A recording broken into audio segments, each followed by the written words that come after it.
seen today, which is maybe what half of the games we have going on, I expect quite a lot more shenanigans to round out just day one. Yeah, we are just about at the halfway point, which means that we have our next matchup in Group B. This is match number 3 for that round robin in the group. And let's go ahead and pull up those players. I already teed this one up, but we've got Aikado versus Cosimo, who are both sitting at a 1-0 record. So someone's walking away with a 2-0 at the end of this match. So I'm super excited to see how this one's going to go. Obviously, we saw some incredible performances from both of these players in their first matches of the day, and so seeing them go against each other and also seeing another NA versus EU matchup, I feel like you might be excited for this one, Impetuous Panda. Maybe EU can sneak out the win here. I certainly am, and this time I don't have Mogwai next to me, so there won't be, that much of a bias. There'll be a bit more of a rivalry between me and Pastry here, but this is why I had to come in. You have to just control things a little bit. We're getting out of hand, but very exciting match. I think Aikado is on a hot streak in NA. He won a seasonal, he won a fight night, he qualified to Worlds, of course, so he's had a very hot month. From what I heard from Casanova, he didn't start playing until, really competing until July, but since he started, he has been unstoppable. And Cosimo has been kind of the natural prodigy in EU for Spain for the past few months, so I'm definitely expecting a very, very good matchup here. Yeah, someone that didn't get to watch as much stuff outside of my own region. Cosimo's play already has really impressed me today. Just really tight, extremely technical. He goes into the tank a lot, very thoughtful, calculating kind of every little thing, and it feels like every play he makes is deliberate. And I can see why he has been such a fixture in high level EU LOL play. I'll just say he got to a recent community tournament final playing Mono Shurima. Oh. For anyone that has tried playing Mono Shurima, it is a difficult deck to work with, let's say. So it is really an impressive achievement doing that against some of the best players in the world. And like you said, I think his play has been really clean today until now. He's 1-0 for a reason, and I think he's going to try his best to get the 2-0 here. But like the last matchup, I think these are two very, very strong players. They're top of the group for a reason, and it's going to be a hot one, I think. Yeah, for sure. We'll take a look at some of the player profiles as well, see who we got working with, a little bit more on their stats. But definitely, I mean, these players both started off with a win. You can see Aikado here on your screen. Vanderwood beat down in the middle there. Lulu Poppy. Nami Zoe, which I think both players brought, and I'm expecting to be the ban here. And then Draven Ezreal, the weapon of choice for Aikado. Pretty rare. I think there's definitely more Caitlyn in this top 16, but they all kind of play somewhat similarly. They're all pretty much lost soul decks. And I think the cool thing for these two players with their lineups is they're very skill-based, very much about how precisely you can pilot them in these different matchups. And I think this might be a bit of a comfort pick, the Draven Ezreal. There's some players that had just so much experience with this exact archetype that the inclusion of Caitlyn, it disrupts the game plan a little bit. It's not exactly the same deck, even though it does some similar things in the mid game. And this might just be, a comfort pick. He's been really hot the past month with possibly this deck and a few other comfort picks, and he has decided just does not change and not adapt to what is being considered the new meta, let's say. And like I said, two players with two really cool lineups. We'll take a look at Cosimo next. I have seen, again, both these players play. Really liked the Nami Zoe play we saw out of Cosimo. That is one of the decks he's bringing. Draven Scion, which has been one of the other most popular decks. And then a really cool one, actually, on the end. GPTF with Bandle City. So not quite Pirate Aggro, but in some ways feels like maybe a port of that deck into the tools that Bandlewood does provide. And the tools that they provide are, very good ones. It's the reason that, it's being included in so many different old archetypes like rally decks now, being added with Poppy. We've seen on ladder, Poppy being added with, Vlad and Anivia and all kinds of champions because it just works, because Poppy is so strong with a board-centric strategy. And even just a lot of the cards, the power level is very high in Battle City. And for aggro decks as well, with things like Stone Stackers, with things, like the Tenor of Terror, for example, you have just very, very strong cards that equate to mana to damage very efficiently, which is what kind of aggro and burn decks want to do. Yeah, I'll actually take a closer look at that deck. It is our featured deck here for this particular matchup. This is actually one that you had a ton of insight into, which is really cool. Because, I remember players, played in a qualifier to get to this point and then had a week-ish, 2 weeks or so, to retune their lineups and resubmit. And this deck basically appeared from the qualifier ending to this tournament starting and the deck list having to lock. Exactly. Players like Broken Ball, Sparkling Iced Tea, two very strong players in EU, and kind of their prep group came up with this, and it caught on fire on ladder and in tournaments. And like you mentioned, there was a very small window of time between this deck becoming a thing and lineups being closed for players. And despite this, a lot of players in the small amount of testing they had, they decided it was strong enough to bring it. And it's just a very, very efficient aggro deck with the little upside of having Twisted Fate, which gives you a little bit of versatility. You can, red card, control the board in aggro mirrors, let's say, against more aggro decks. But then you also have stuns. You have gold card to stop Sion altogether. And Sion is going to be obviously a big player in the meta, in this tournament meta at least especially. And it just gives you a lot of really cool options in the ban strategy, the matchup strategy overall, and a kind of a tournament conquest strategy. It gives you a lot of upside bringing a deck like this. Yeah, I can't quite decide if I think that deck is low-laning mid-range or high-laning aggro. It definitely feels like it can play a pretty wide variety of levels as far as like speeds in the matchups it's going to get. Even like stuff like Hidden Pathways, which is a ultra-efficient draw spell, which can sometimes get you the last few points or the last few units to crack through, is really cool to see. And GP, obviously a great high-end threat, but it can kind of grind out games as well. So we are going to get ourselves into the first game. NA vs EU once again, Cosimo versus Aikado. One of these two players will have to be 1-1 and the other will be 2-0 in excellent position to get out of Group B. The ban is going to be the GPTF Bandle City deck, and of course Nami Zoe the ban here. So no Nami Zoe Mirror, but Nami Zoe is going to get left open here. Aikado happy perhaps with how his decks line up. So Draven Sion, Nami Zoe versus Draven Ezreal, and then Lulu Poppy there.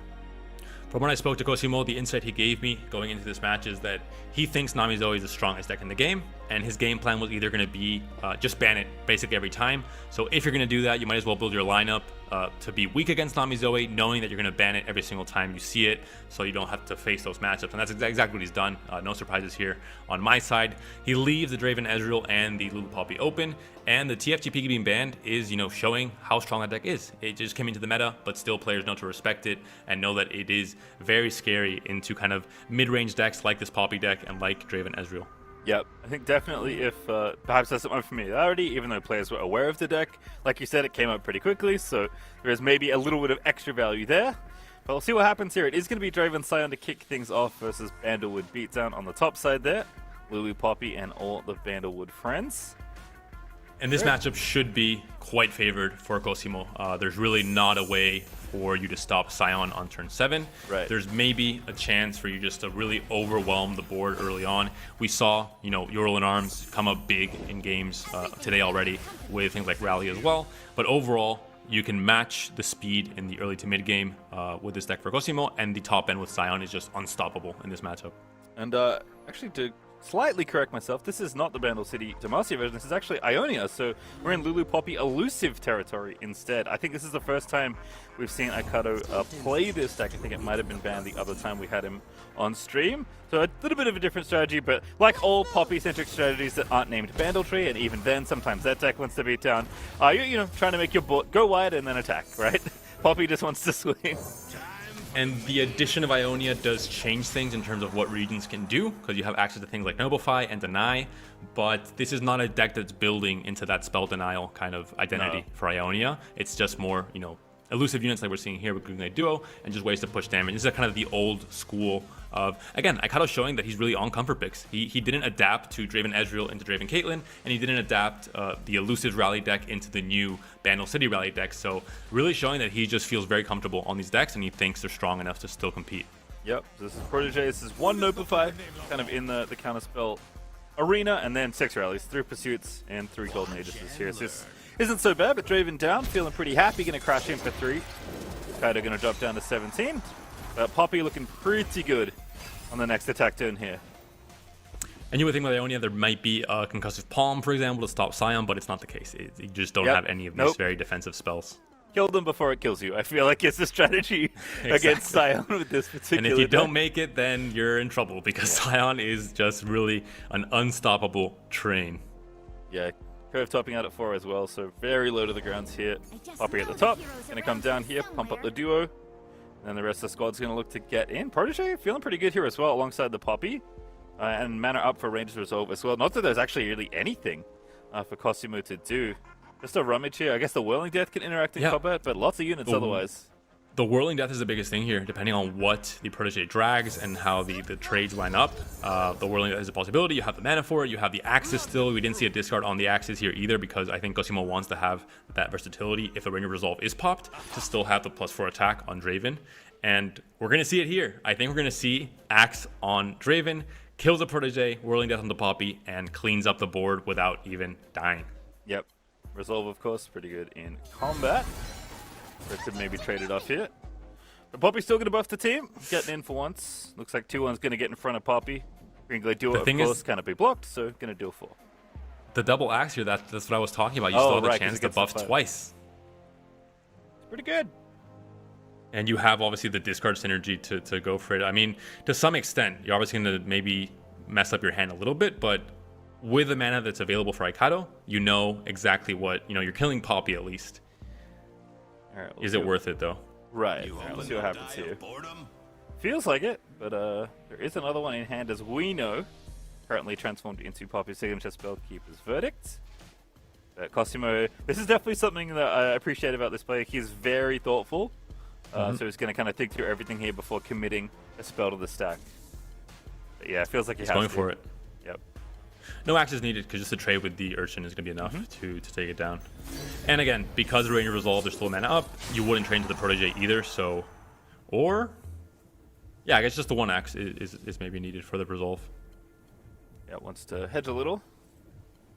But at this point, Aikado can just let it go. Save your spell. Axe again. So he is going for the double axe, and he's messing up his hand in the process. We're seeing it here. Only 3 cards left with Scion, some Treasure, and the Rummage. But the level up on the Draven with the health is going to actually help him survive against the Protege as well. So yeah, we didn't consider the level up. This is actually perfect for Cosimo, and he knows there's no counterplay. With 1 mana, even a Resolve is played. Yep. So that's actually what I was considering, but I needed to double check in my head if that's how the interaction worked, and it is indeed not hitting twice, but now just hitting with 2 axes, so using them both does work here, which is a really cool trick. Not something that Draven's been able to do. Draven almost never levels, I feel like, in any game. Exactly, it's something that doesn't happen very often. You usually want to use these axes just to cycle through your deck to get, it's not the case where you're trying to level up Draven. That's not really his game plan in this deck or in Draven Caitlyn or in Draven Ezreal. It's never really the case. It's sometimes happened almost by accident, but in this case, it's something that maybe Aikado didn't even consider because it has happened so little and it's not a very typical play pattern. But we were talking about it and it does end up happening. The board is clean. Draven survives. You have 3 more axes. You have Rummage to cycle and to try to refill your hand after you butchered it on that last turn. And you, again, the biggest thing is controlling the board. Now all these rally effects are dead because there's only 1 unit. Yep, that was the bonus Draven as well. No Whirling Death. See a couple of those floating around in his list, but Cosimo does not have one. So now, Draven leveled up is an absolute beast on offense. Quick attack, overwhelm is not a joke when it comes to dealing damage to the opponent's face. So we'll see how big this attack can get. Already rummaging those axes away. And again, the amount of value that this Draven's going to start spitting out. You all thought 1 axe was good. Let me tell you, 2 axes is even better. And the biggest thing, you might see the 1 health and think, oh, he survived, but he's at 1 health. This is a problem. But against Demacia, they don't really have, any kind of, small damage pings like Shadow Isles or PNZ does. So it's not really that big of a detriment, especially with quick attack. When you're attacking, you're not taking any damage whatsoever, as long as your opponent doesn't have enough health. So it really is much more safe than it does look. And like you mentioned, the value of being able to cycle with Rummage, draw into more cards, refuel, and find something like Survival Skills. A card that Cosimo, I spoke to him, he rates very highly. He has 3 copies of it in his deck. And he's told me that on ladder, sometimes on turn 4, he plays it when his opponent doesn't expect it, and they just concede because it can really swing things in his favor that highly. All right, well, this attack's looking pretty good on Cosimo's side. And again, another Draven off the top. Perhaps the one that was shuffled in from the last Whirling Death means that Draven is really unbeatable in combat at this point. So Fleet Feather Track going to come down. Going to try and do some work on the other end, but team's in here, and this is quite a lot of damage already. 12 being represented. Track is going to get in the way of the Sump Treasure. And we talked about, certain decks being very favored on attack and then just not doing enough on defense because that's not their game plan. It's the same case here with, obviously, Elusives. Yep. They're low statted because their whole game plan is being elusive and being able to chip in damage without being interacted with and without being blocked. But in this case, going to be dying to whatever you block here with the Green Glade Duo, which doesn't feel great. Something like a Poppy, for example, as well. Great on attack, but not so much on defense. Yeah, so Poppy at the ready once again. But unfortunately, even though your duos are elusive, if Poppy wants to buff them, you're going to open up the squad to the other Whirling Death that's come off the top once again. Exactly. This to me is looking like Aikado kind of adapting to what he's currently seeing and thinking, okay, now my game plan switches a bit. I'm going to go for the full elusive game plan, try and get the Poppy buff on both Green Glade duos, and then maybe get the Aegis rally effect. But like you mentioned, there is interaction with the Whirling Death still. All right, so I think he has enough with the rally. You can play Aegis, the 1 mana, the Void Blade Scout, and the duo here. I'm just trying to figure out if it's enough damage. I think it's exactly enough or very close to. There's nothing else going on. So there's the duo. That's 6 elusive. Going to be +2 more. So that's definitely enough with this rally. It's just a matter of, like, do you get greedy with the Poppy? Because that actually may be the thing that undoes you here. Going at Urchin here as well to cycle for a card. Definitely need to look for something else. Survival skills off the top. Not what you're looking for. Oh, Poppy's in, though.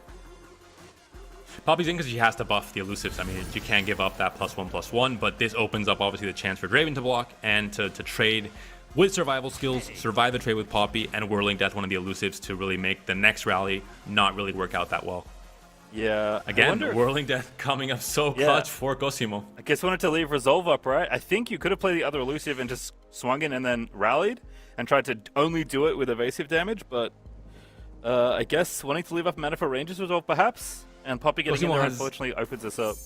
Has Triple Get Excited and Mystic Shot in his deck, and he still has 3 mana, so I think we have to consider that as well. Too. So he wanted to try and have some outplay potential, not go too greedy with the 2/1 with the Northern Blade Scout, but in this case, Whirling Death and all the axes we see in hand make that kind of irrelevant because there's going to be way more than enough damage to kill both the Poppy and the elusive. Yep, very important reminder for myself. It's really easy to calculate either when I can see literally every card. So obviously, I kind of respecting the plethora of burn in the 7-card hand. I guess he knows 3 of them are axes, but there's still 4 you don't know, and unfortunately, a Whirling Death is one of them. So Poppy gonna trade off with Draven here by the looks of things. We could discard a survival skills, but not interested in that. We do have a backup Draven in hand as well, remember, and it's already leveled up. That is the... Oh, sorry, it was the backup Draven. It's now back into the deck. It was that Whirling Death that just went off. Gonna take 3 here. Was used as a weapon. Yes. Every Draven was thrown at an elusive. That's the mental picture you have to have when Whirling Death is exactly played. What happened. It's one Draven kind of giving the jump boost to the second Draven and just launching him at the elusive there. All right, well... But once again, the board controlled Whirling Death coming up very clutch in this matchup. It's something that you can't really consider, as just the general game plan, because you have to have multiple Dravens in hand. It's not a card you main deck. But Aikado really punished on both times, on both swings there. And Cosimo, next turn is Scion turn. And Scion turns are usually pretty scary, especially when you have 6 axes in hand. Doesn't happen very often, but we're seeing it here. With 2 survival skills, so I mean, Scion, you want him to die, but I think he's ready to survive twice. All right, we'll see what the play is here. Pass with Cosimo. Nothing to play, so might as well pass it back. Not much for Aikado to do here. I mean, this rally doesn't feel particularly good with only 1 elusive. You could get in there with the Blade Scout, but it's obviously not going to be lethal, which doesn't feel good either. And you saw the problem of all of the Mystic Shots and Get Excited potentially being a problem here, but that's 6 elusive on the board if they want to rally here. And the other, 4 units that you have to block next turn. So I think you need at least a chump blocker. Aside from just Scion, you have another cast of 4 units ready to hit your Nexus. So it is getting pretty impossible, I think, for Aikado to defend next turn. 9 HP, 2 cards, Ranger's Resolve in hand that are great in some matchups, but in this matchup, not so great. So many axes that Draven was burned. What a plot twist. Draven is feeling like the last Draven really screwed him over on that one. Yeah, Draven's come off the top a lot since being shuffled back in a couple of times, but Scion's going to be more than enough here. Shadow Assassin, not bad as a trumper, but don't think you can survive the Scion. You're going to live on 1 if you block with the Green Glade Duo, which is basically forced, but the rest of the squad on the other side and the bajillion axes in hand that Cosimo has, Aikado just pulls away and says, all right, yep. And we talked about, this matchup being favored for Cosimo, being favored for Draven Scion in general, but especially the way the match panned out, especially the way that Cosimo drew into the exact disruption he needed against elusive units on both big swings from Aikado, means that it was really a wrap, the moment he can control the board the way he did. So not surprising to see that first win with Draven Scion, very strong deck, but now Nami Zoe might have more problems. Right, and this is obviously the plan Aikado is banking on, right? You left it open, your opponent banned it, and you are believing you can beat this deck twice, especially if, like you said, you expect Draven Scion to be rough for 1, if not both of your decks. So Cosimo 1 win away, pushing himself to 2-0. Aikado will drop to 1-1. We'll see how the Nami Zoe lines up this time, because even though You can try and prey on this deck, you can try and target it, you can have a good game plan. Sometimes, your draw versus their draw is not even close.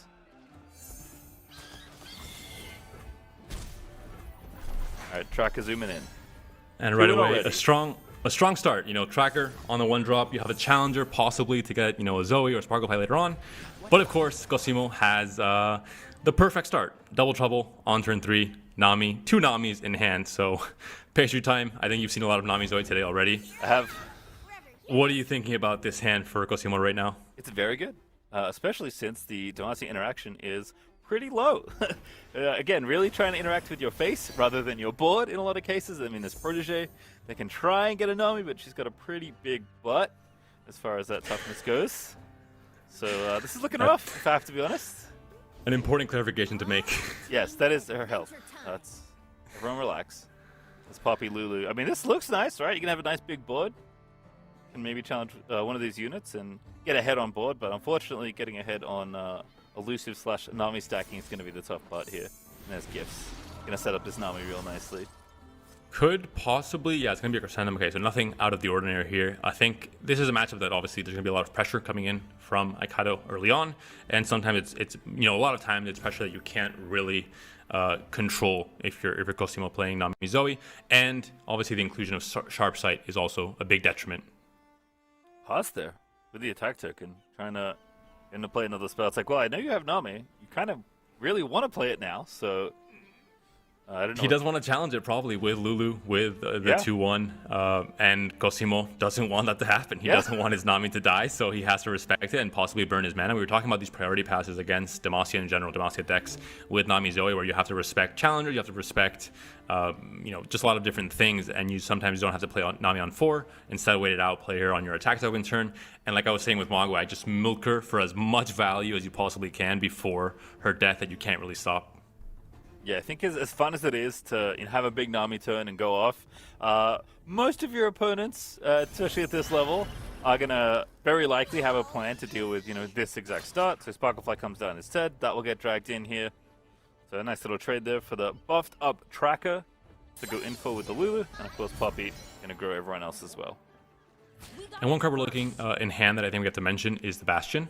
This is not a normal card to see in the Zoe Nami deck. Something that Cosimo has brought, and I think he's the only one to bring this tech, and it's something I haven't even seen on ladder that often. It's usually very good, but against challengers, not really the case, because they obviously don't really interact on the stack, so the spell shield doesn't really do anything in that case. Alright, well, Sparkfly not going to steal enough life to make this hit feel particularly fun if you have to tank the rest of the damage. So it looks like 2-1's getting in the way of Lulu or Poppy. Pretty similar here, but it looks like Poppy deals 1 extra. So going to go ahead and block 5 damage down to 15. It's not so bad. Now Crescendum, get the backup Sparklefly out of the deck. And you see double rally in the hand for Aikado, so he has the payoff to kind of capitalize on this already very strong board that the Poppy has set up. And now we'll see how much value can Cosimo get out of Nami before the next swing from Aikado, and will it be enough? He's still very healthy at 15 HP, so he's still not under that much pressure. It's more just the board getting out of control very quickly. Yeah, and this is actually one of the reasons I really like to pass from the Demacia Ionio side, just because you can kind of play in your opponent's turn with these rallies. So you force him into a tough decision with the Nami, and then you're still ready to rally the Poppy and re-challenge the Nami here again with the Fleet Feather Checker, right? The same play you wanted to line up the turn before, you can line up here again once they play the Nami. So there was an option there to go for a very RNG ebb and maybe hit the Poppy. Cosimo was not a believer. He instead opted to accept the Aegis, accept the barrier coming onto the Poppy now, making her obviously very hard to kill on this turn, very hard to stop whatsoever. And when you're capitalizing on this rally on your defense turn, if you're Aikado, and then getting the next attack token turn on the next turn as well after this one, it really just starts adding up. Even with kind of an ephemeral blocker here, dissuading the attack, it's still going to be, I think, pretty worth it, even if just with the Poppy and the Challenger. Yeah, I think so. Have to think that this was the plan here. Has a backup rally as well. Could play the Protege, but that doesn't feel particularly appealing on this board, so everyone's going back in. Oh. There we go. Everyone's back in. Oh, still not yet. Line them up. There we go. Bird in front of the Lulu. Oh, actually challenging the 5-2. Leaving Nami alone for now. Just wants to push for damage, perhaps. That's really interesting. All right, there we go. Yeah, I think this is the... I was like, what? I mean, you do have the 2 mana still up for Cosimo, so there is a chance for Vigor, for example. There's a chance for some counterplay, and you might think, do I want to just save my Lulu? Do I not attack with my Lulu? There's a little bit to consider here. Obviously, Aikado is a little bit confused because an ephemeral coming down like this defense makes an attack just ugly. It just doesn't seem as clean anymore. It doesn't seem as efficient. So it might just be the protege sacrificing himself to take away this Sandstone Charger. A really nice play actually from Cosimo, right? Plays the slow spell, gets the Nami buff out, knows the Nami's probably going to go down, but does actually make all these little decisions very challenging for Aikado. So really nicely done, but this is the play we're setting up. No extra rally here as a result, but we'll be pretty happy with this situation. And we'll see now if Cosimo wants to give up this 2-1, which he might want to do just for the fact that he wants the Nami buffs if he plays out the second Nami to go onto the Sparklefly, and having this 2-1 kind of taking away buffs is not ideal in some cases, and obviously you're chump blocking some damage as well, so it might be worth it here for Cosimo. Getting away the Poppy here perhaps.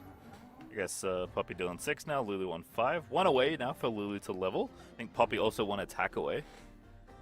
And that's the thing with Rally. When you're using a Rally effect on your defense turn, you're getting these level up procs on both of these champions, and then things get really out of control on the next turn, with another Rally effect lined up as well. So this is why this matchup is not really great for Nami Zoe. There's just too much pressure in the early game. I kind of like this as well. Actually going to sacrifice the bird. Pumps up the protege. That's going to trade with the Nami and live. Or battle the Nami and live, I should say. Nami is back up, as you mentioned. The Ebb before that could have looked for some sneaky RNG play onto the Poppy was, of course, a Nami in disguise. And because you're kind of giving up your Nami if you're playing that Ebb like that, it's just way too risky for him to even consider it, I think. And here we go again. Open attack. Poppy and Lulu going to level up, and we have a rally in the back as well. And looks like and you drag the Sparklefly, so it cannot heal. Drag it to the back, and there's going to be a lot of damage coming in from both Poppy and Lulu. The level up, the impact, it's like I mentioned, overwhelming. Not with a keyword overwhelm, but still overwhelming. Yeah, very very good hit. This is a nice turn, really nicely set up here. I love that pass that kind of set this all up, right? This rally into attack turn. That's now leveled up both the champions. There's an 8-8 and a 9-6 on the board. Guiding Touch is going to have to go straight to the dome because you need a little bit of excess healing at this point. The impact is still just way too much to deal with, and that will be lethal off of the impact. So Cosimo takes this game to loss. Zoe Nami is a deck that we talked about, either going to be banned or going to be targeted. In this case, Aikado has built his lineup to have at least some slightly favored matchup against Nami Zoe. Nami Zoe can still do its thing, but against that rally and against that curve that we saw from Aikado, not really the case. Nicely navigated, I think. Draw not quite lining up for Cosimo. Definitely Nami not fast enough there with how early the start was there for Aikado.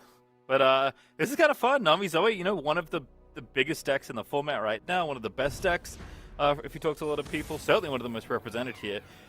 Versus Old Faithful for a lot of players, right? This is, as you said, Aikado didn't really change his lineup that much, has some kind of classical feeling versions of a lot of these decks, and he has 3 Draven, 3 Ezreal. He is playing, apart from the Aloof Travelers there, maybe up top, some new cards, but mostly sticking to, the formula that makes this deck work, plus 3 Lost Soul, because, that card's pretty good. Exactly, and this is a matchup that can be considered, I think, quite equal. It's going to depend on tech choices. It's going to depend on how things pan out. We saw What Am I winning it against Badge Attack in the last series we casted. I casted with Mogwai, so it's going to depend a lot on how things pan out now in the early to mid game. And especially I talked to a few players, the Twin Blade Revenant control over Challenger and being able to control the board is very important. And in this case now, Ezreal as an elusive unit can also change things up comparing to the Caitlyn version of this deck. Alright, well, Ezreal's going in.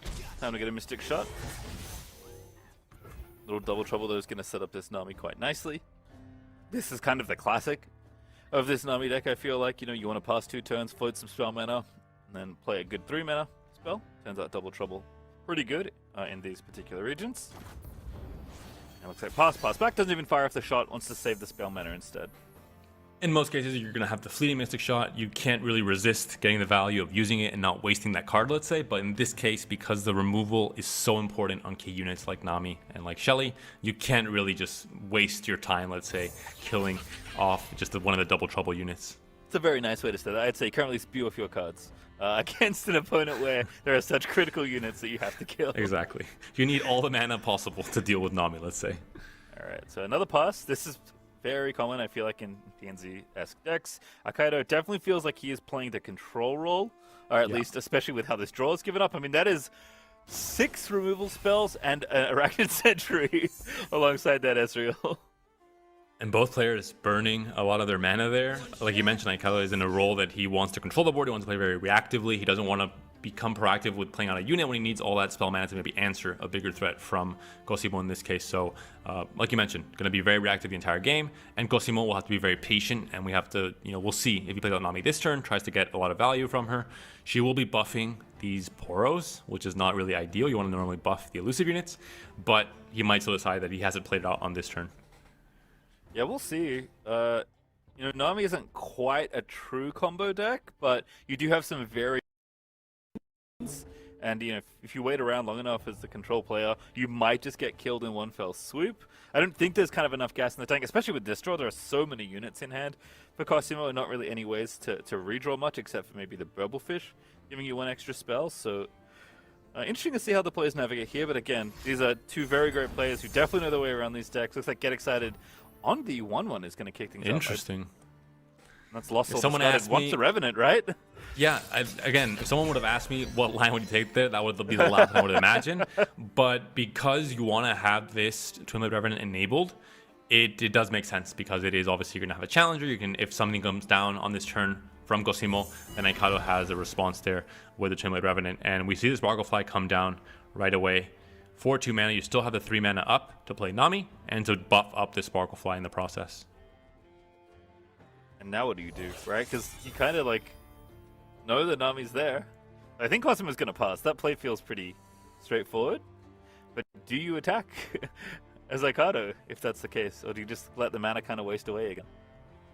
If you do attack and you do challenge the Sparklefly, there's not really a way to save this. Obviously, you have the Vigor, but that's not going to be enough, and you don't have anything else getting passive buffs onto the Sparklefly, either from Shelly or from Nami. So we'll see what Cosimo goes for here. He's really debating. If he plays Nami out, she's going to be in danger. Maybe not of dying this turn. You might still have the Vigor to save her, but of being damaged. And then we see the Flock, we see Scorched Earth in hand for Aikado, so it sets it up for the next turn. Like we said, there's just an absolute pass. levy of spells. Yeah, there's the double pass again. Burns 6 mana there, and he's completely fine with it. Yeah, I mean, I think Cosimo definitely playing very patiently. Feels like maybe playing for one big turn, or at least a turn where you can try to overwhelm the damage spells. With the exception of Scorched Earth, every spell in Draven Ezreal has to deal damage in order to kill a unit. So, in theory, if your units get big enough, it is very challenging for the enemy to kill them. But I'm very curious to see how this unfolds, because this is a lot of patience for these two players. I mean, we've seen fleeting Mystic shots be faded away. We've seen mana being passed back and forth. It's kind of like, in some ways, it feels like the first player to move is going to be in a lot of trouble. And even though, we can see Cosimo's hand and we see all these units, and there's not that many spells to maybe power up a Nami, Aikado doesn't know that, right? This is a Nami, a Shelly, and 10 million spells in hand, for all he knows. Exactly. So if you bring Zoe down on the board now, if you're Cosimo, you proactively set up kind of a juicier board state for when Nami does come down, or if Shelly comes down this turn. Possibly, I think it will be Nami, though, in this case. And like you mentioned, it's just all about trying to get the maximum value from Nami before she does die, because she will be dying in this matchup. And it looks like it's Shelly instead. Shelly coming down and buffing up not just the elusive, the Sparklefly, but the rest of the Double Trouble units, so you have a semi-wide board to try and get some value from Shelly here. We've seen this is kind of feels like the default plan B of this deck, right? Especially when you have, Double Trouble, perhaps like Burblefish vomited out a Jailbreak. You've kind of got this big board of dirtly units. Shelly's obviously much better when you're trying to buff a lot of units. Nami really only good when you're pillaring one single one. Also, decent bait, right? Your Nami's probably one of your most valuable cards in this deck, certainly probably in this matchup, given how big it can make units. So Shelly's a pretty attractive target for, the removal that Aikado is very much holding in this kind of matchup. And the not playing the Nami yet is, the mind games here, the information mind games of Aikado thinking if he had Nami, he would have played it for sure because she's just that strong. But he hasn't played it yet, Cosimo. So you might think it's not there. Now you're playing the Sentry instead. You have the Flock enabled onto the Shelly if you're Aikado. And obviously we can see Vigor can save it. I'm sure Aikado has that very much in mind. Doesn't feel too bad. This pumps up your Tri-Beam, gets a unit on board you might want to just swing in with. And obviously sets up this flock for yourself as well. You're not trading too much mana here, just to try and, you know, poke at this Fleet Admiral Shelley. And the value game now, if you're going to go into a long game, because Cosimo is obviously playing this very slow compared to the usual Nami's always shenanigans where you're just flooding the board, you know, the moment you can and just trying to put up, you know, pump up these huge elusive units. In this case, taking it a lot slower, and the Twin-Blade Revenant coming down, the Lost Soul being in hand obviously means that this is definitely going to be in favor of Aikado, and the Ezreal being down very early, you know, as we move along through this game, as more spells target units on Cosimo's side, this Ezreal might level up and start dealing chip damage, you know, directly to the Nexus. And sure, Sparklefly is on the board, but will Sparklefly ever really connect with the removal that we see in hand here from Aikado and the Tri-Beam that's been being pumped up since the beginning? Oh, I'm very curious. Imagine it next turn. But Aloof Travelers might have a very interesting role to play, depending how much this Bubblefish costs. Yeah. When the turn comes around, Nami actually looking like a surprising target. Right now, he is, you know, the get down Mr. President meat shield for Nami, but if he goes down low enough, he might put Nami in the, you know, the sniper sights, and Aloof does not miss. If I know anything about Aloof, is that he always hits his target. All right, well, Mystic Shot is going to be committed here, so Vigor number 2 could save it. Like you mentioned, there's the spells in hand are just not really there. You can't really, I mean, this is the last one, obviously, but then the rest of it is just we're seeing here, the line him up, and then just a lot of Zoes. Alright, well, Sparklefly's coming in, as we were probably not wanting to do battle. And 2 health is 2 health. It's only going to be 1, but hey, you're at full. Again, this game is being played very slowly, very patiently by these 2 players. But Cosimo does have Shelley live for a turn. Draws the spell, but here comes the Revenant. Like you kind of said in the last matchup with Challenger, this is one of the bigger issues with these elusive units, right? Yeah, you want to challenge them, get them out of the way. Obviously, you're challenging this now so that if you want to commit mana into spells to get units buffed, if you're Cosimo, you're doing it without Nami being on the board, so it's less appealing. If you wait, if you're Aikado and you give the chance for Nami to come down, then you have these double proccing units from Shelley and Nami that can react to fast speed spells and just buff the entire board to oblivion before they end up dying, even though they will be dying no matter what in those cases. So very key challenge there right away from Aikado to just get Shelley removed immediately. Yep, very fringe, but does also play around the 1 Hush that is in Cosimo's hand. That was his draw for the turn. Doesn't strip the Challenger away. Could have used it if you really cared about this Lost Soul, but I feel like that's maybe not the axis this game is being played on. It does feel like Aikado in the very long game is going to be more than happy to play that kind of thing, assuming the board keeps under control. And for now, that has been successful. But Zoe going to drop down here, and then a pass, of course, on Aikaido's side. And still a very respectful passes, knowing that Zoe is not the target here. It's not really Sparklefly either. It is all about the Nami that Cosimo continues to bluff and to keep in hand, thinking, you know, waiting for the right moment and drawing a Spell Thief. That might be the right moment. You have now 2 lives on the board. Nami comes down. You have a lot of fuel here with Spell Thief as well. A lot more fast and burst speed spells to use. And of course, Shelley's dead, excuse me. So Nami going to have to do the job of buffing up the squad. A pretty good partner alongside Zoe.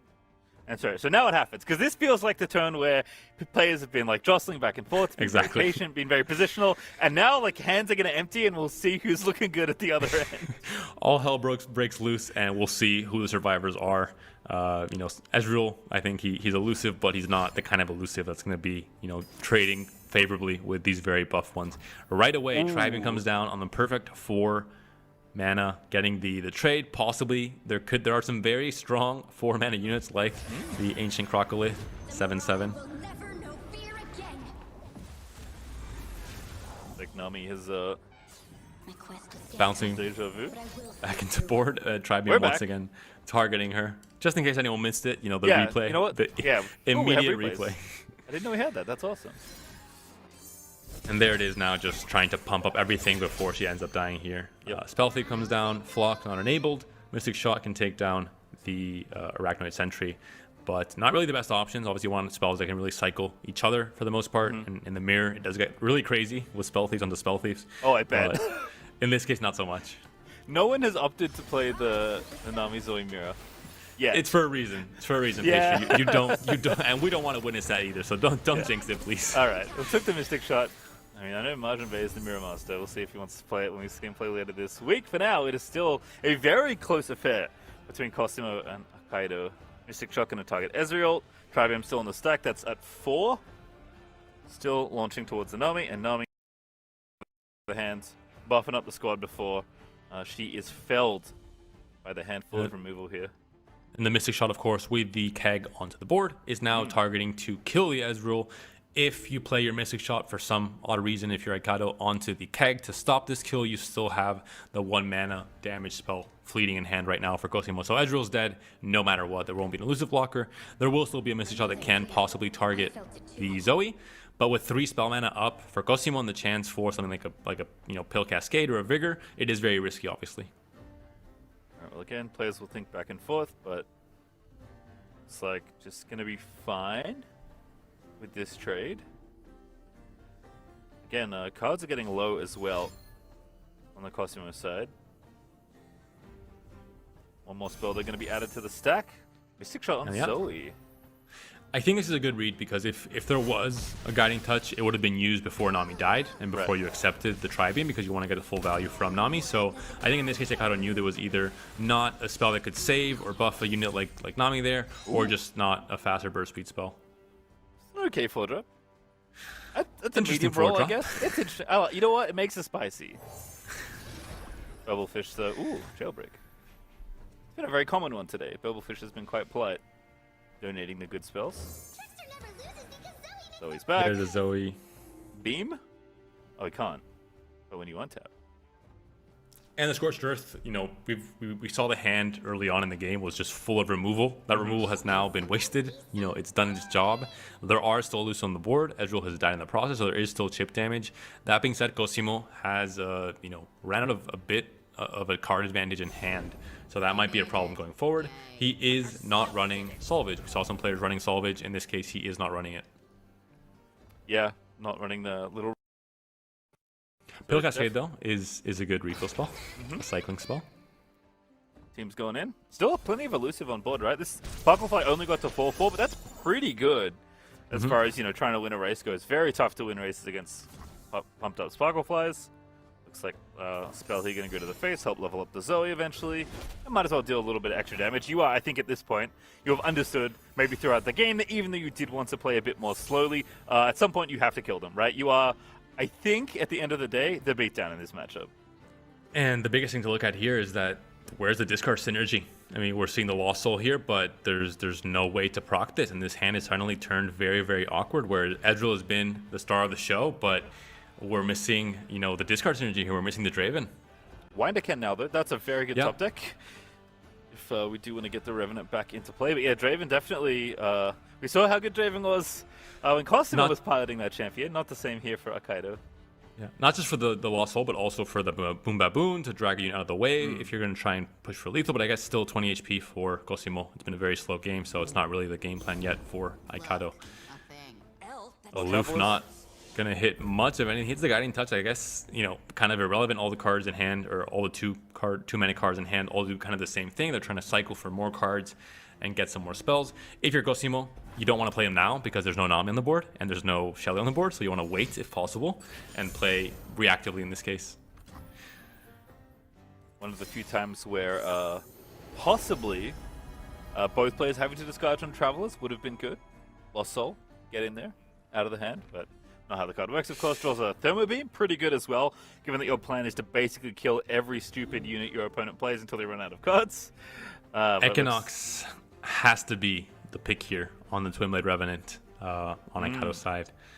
And it's obviously a spell as well, so it's going to have some extra synergy later on. I can't imagine any other pick would happen here. You were thinking maybe about pushing damage, but still the Charger, there's still 4 HP units like the Aloofs on the board, so it's not really a game plan here. And you find the Vigor as well. You can keep both of these units alive if you want to. They will be damaged though, so Scorched Earth would be enabled. Alright, well Zoe's saved by the Cascade. Gonna consider worth the spell to save the Burblefish, and it looks like it is worth the mana. And you have the Guiding Touch to punish a Scorched Earth if it does come in. It's brutal. Aikado has to know. Already discarded one from a Traveler, but, you know, if you're discarding Guiding Touch from Traveler, you know that the spell mix is pretty low cost. So, not unreasonable to have another one. Looks like team's going in, trades off here. 2 trades off, 3-4 on 4-3 trade off, and then 6 in for the Aloof Travelers. So getting some damage down, but like I said, it is very tricky to win a race against the Sparklefly, and as a result, Sparklefly is going to have to be dealt with. 3-mana Thermo, pumping up the Tri-Beam, kind of cute, but does not kill the 4-4, of course. And the Scorched Earth is now enabled on the Sparklefly. That's the biggest thing. The Guiding Touch won't be able to heal enough. So Aikado is, I think, very heads up on that read that he has a chance to kill the Sparklefly no matter what, basically, unless there's double Guiding Touch. Which is very unlikely, given that you discarded one. In fact, he might have even played one before, so I think he could be out. I'm not keeping close enough count, unfortunately, but I do like that play. Guiding Touch can't save it. Scorched Earth kills the biggest threat on your opponent's board. I guess Zoe, especially if she levels, is a big problem, but for now, Zoe's just a 1-1. We'll see if he can contain the Zoe for now. Tri-Beam might just be ripping straight to her face in a moment. And there might have been a more risky line taken there to try. Obviously, we're at 13 mana now for Cosimo. He has an attack token. He wants to maybe try and end the game. But he had to open attack just because there's so many punish spells that kill off these very cheap units.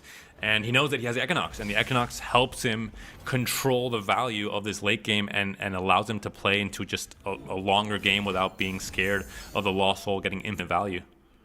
Here's the double trouble. I'm curious how close Zoe is to leveling, but I don't think she's... Ooh, actually, she's glowing.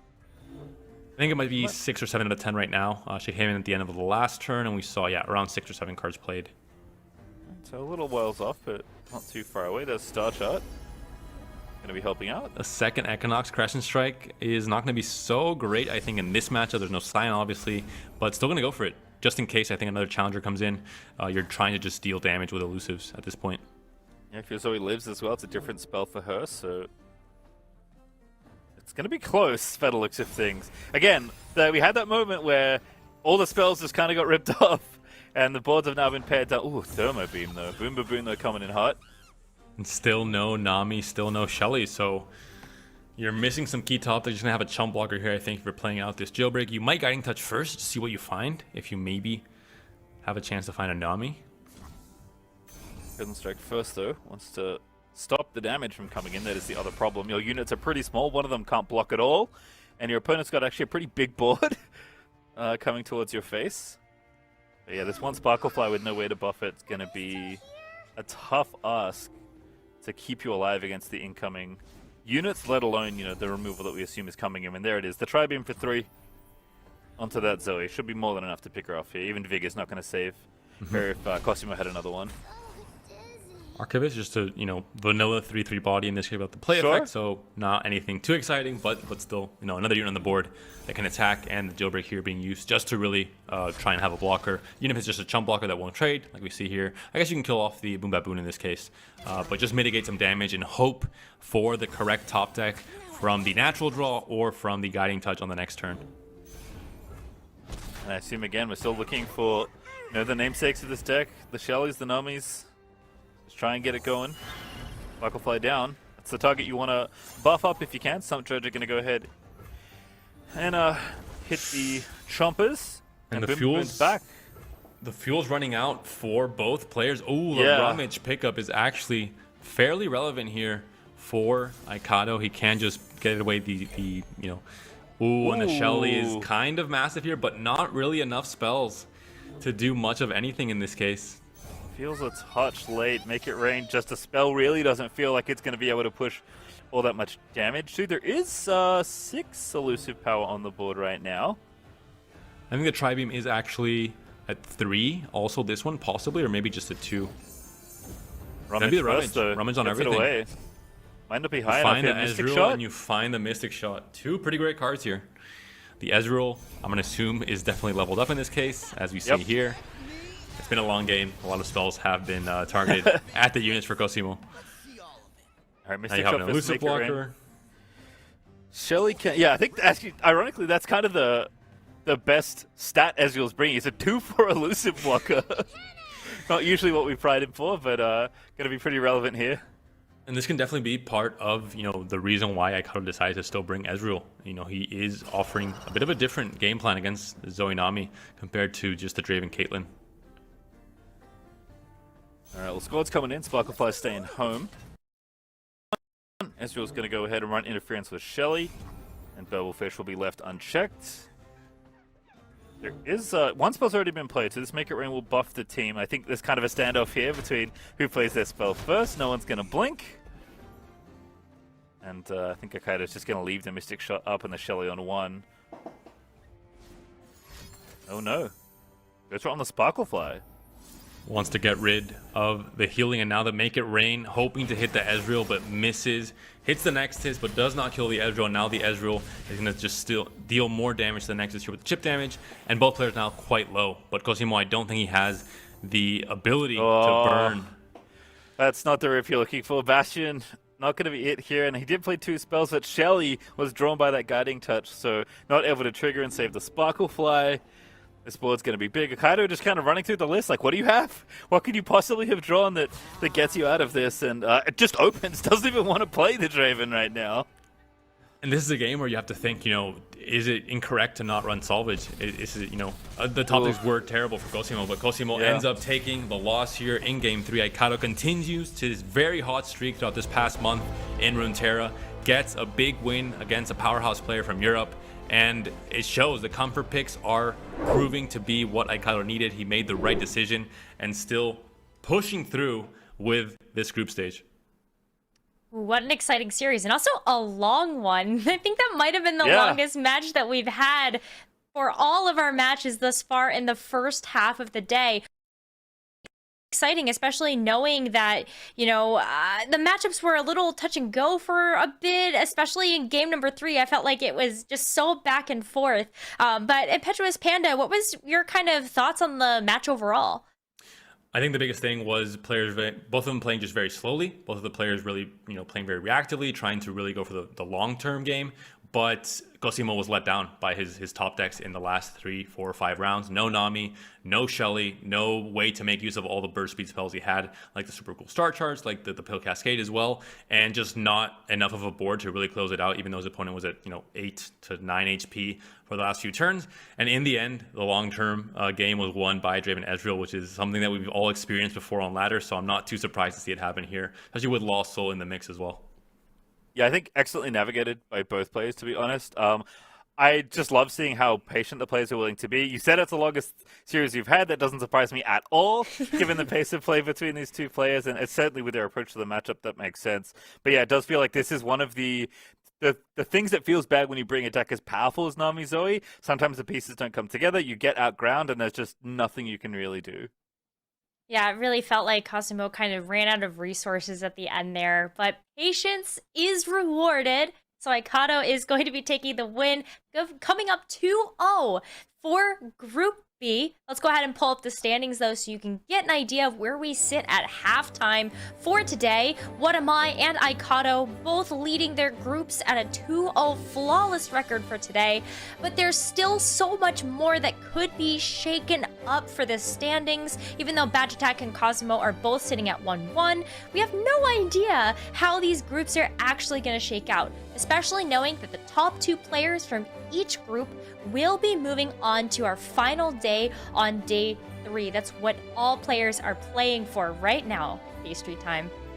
Yeah, and it's 4-0. I don't really know how that happened, to be honest with you. I think the games are way closer than the scoreboard indicates, but obviously a great stuff for those players.